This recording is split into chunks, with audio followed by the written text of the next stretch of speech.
Tá gravando já? Bom, boa noite. Meu nome é Diogo Vecchiati Beato e hoje eu vou falar para vocês sobre o parse.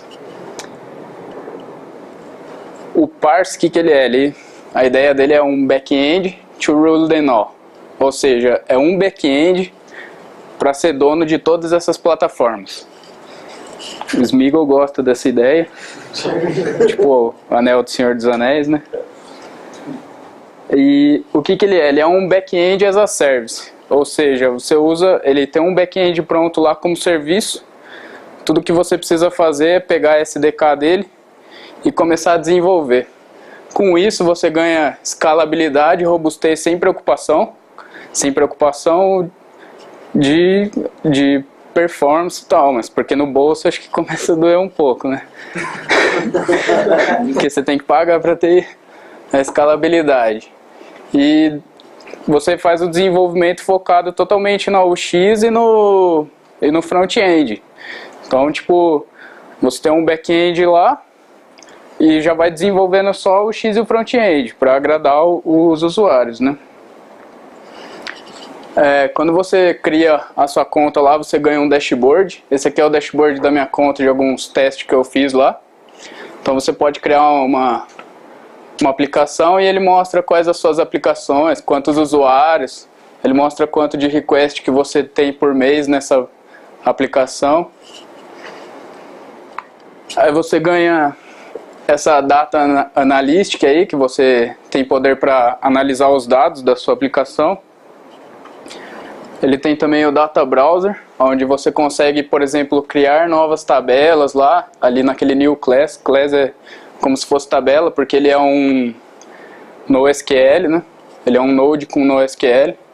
Você pode importar dados, aí é onde você organiza a sua estrutura de dados. Você tem a parte de configurações aí, onde você tem, por exemplo, os Applications ID, JavaScript ID, que é para você poder utilizar a SDK, né, a parte que tem uma segurança aí para utilizar a SDK da sua aplicação. Ele tem outras coisas também, como por exemplo, você configurar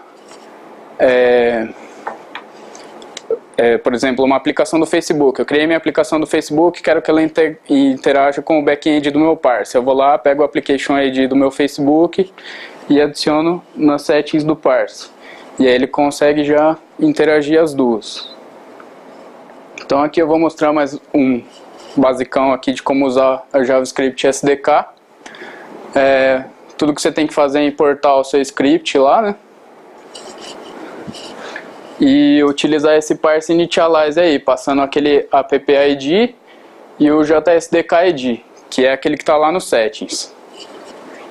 Aí você inicializa o seu objeto. Aí para você criar e persistir objetos, você tem que estender, né, parse object.extend e passa o nome da classe que você quer ali. No caso, o exemplo eu peguei lá do site deles, eles utilizam o GameScore. Aí vai lá, criou a classe GameScore lá e ele dá um new GameScore. Aí dali ele pega esse GameScore, save, passando as informações. Ou então eu posso montar o meu GameScore lá, tipo GameScore.score, GameScore.playerName, daí eu faço, por exemplo, o parse object.save e passo GameScore. Para montar queries também é basicamente no SQL, né? Eu vou lá, pego o meu objeto, crio uma variável de query ali e falo, por exemplo, query.equal onde o player name for igual a esse aqui. Aí eu vou lá e pego o primeiro, query.first. Aí ele utiliza aquela convenção do backbone JS, onde ele passa um objeto contendo um callback de success e um de error. Aqui para fazer um sign up, então por exemplo, para eu ir lá e fazer sign up, só vou lá, parse new parse.user, seto as informações e dou um sign up. Ali ele está passando um null porque tipo, eu já preenchi todas as informações acima, mas se eu quiser eu posso fazer user.signup e passo o objeto ali, entendeu? E a mesma convenção lá de success e error. E aqui para fazer login, o login também é bem fácil. Então, por exemplo, você ter isso para desenvolver ali a aplicação que você está começando é muito produtivo. Coisa de minutos você já tem um back-end com tudo cadastrado lá que você pode utilizar, com autenticação e etc. Aqui também ele tem outras features, tipo o Social Integration, que é que nem eu falei dele utilizar o Twitter e o Facebook para integrar na sua aplicação. Ele tem a parte de GeoPoints, então, por exemplo, quero criar uma aplicação que tenha geolocalização. Ele vai lá e tem aqueles query.near, todas essas coisas de geolocalização. Ele tem Push Notification. A ideia principal do Parse quando ele surgiu era para ser um back-end mobile. Então, por exemplo, todo mobile tem Push Notification, né? Ele já te oferece uma API pronta para isso, sem que você precise implementar nada. Ele tem o Cloud Code. Vamos supor, você falou assim, eu estou desenvolvendo, mas acho que eu queria algo a mais do que o Parse está me dando. Você vai lá, cria seu código, é Node. Você vai lá, cria seu código e sobe para ele. Você ainda também tem a parte de host, que você pode criar teu front-end e hostar no Parse.